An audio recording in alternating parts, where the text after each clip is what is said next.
Monsieur le Président, Madame la Chancelière, bienvenue à Strasbourg, siège symbolique, mais je vous le signale, très menacé de ce Parlement. Vous assumez l'écrasante responsabilité, théorique au moins, de la direction de deux grands États fondateurs de l'Union. Or, cette Europe occidentale, et particulièrement la France et l'Allemagne, sont hélas des pays en déclin.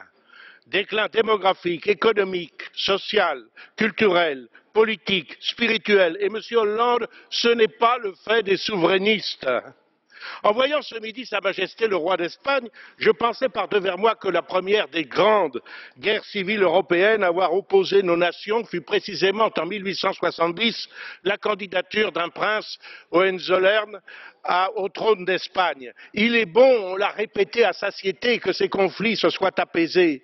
Mais à quoi aurait servi tant de souffrances, de sacrifices, de labeur, d'espérance, si c'est pour s'intégrer à un espace ouvert à la concurrence déloyale de produits fabriqués dans des conditions d'esclavage par la main-d'œuvre d'États sans loi sociale, sans salaire minimum, sans protection des travailleurs, sans liberté syndicale? À quoi bon se vanter d'une indépendance chèrement acquise si c'est pour se soumettre à la volonté de la superpuissance d'aujourd'hui? Vous nous avez parlé de garantie, Monsieur Hollande. Avez-vous donc oublié que rien que cette année, les États d'Amérique ont volé 9 milliards d'euros à la banque française BNP Paribas sans un mot de protestation de votre part? J'entendais Monsieur le Président Schulz dire devant le roi d'Espagne que le défi de notre époque était l'immigration. Quand Jean-Marie Le Pen annonçait que ce serait le cas il y a plusieurs décennies, on l'accusait déjà d'agiter des craintes infondées. Vous vous dites satisfait d'avoir réparti 160 000 réfugiés politiques ou assumés comme tels. Cependant, cette Europe qui n'a que les droits de l'homme à la bouche, a fermé la porte à deux réfugiés indiscutables qui ont eu le tort de nous informer sur les pratiques d'espionnage du gouvernement de Washington. Il s'agit de Julian Assange et d'Edward Snowden, toujours retenus en dehors de nos frontières.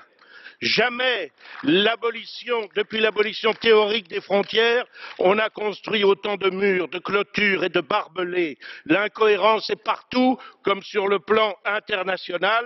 Les politiques américano-européennes, ce sont elles qui ont contribué à la destruction de l'Irak et de la Syrie. En un mot commençant, nous voudrions plus de respect des identités nationales, de la volonté des peuples, plus de protection de nos intérêts, plus de liberté, moins de bureaucratie et surtout la restauration des valeurs familiales, culturelles, spirituelles qui ont fait la grandeur de notre civilisation. Êtes-vous prêts à entendre le grondement des peuples qui montent? Il est tard, il est déjà très tard. Dieu veuille qu'il ne soit pas trop tard. Okay.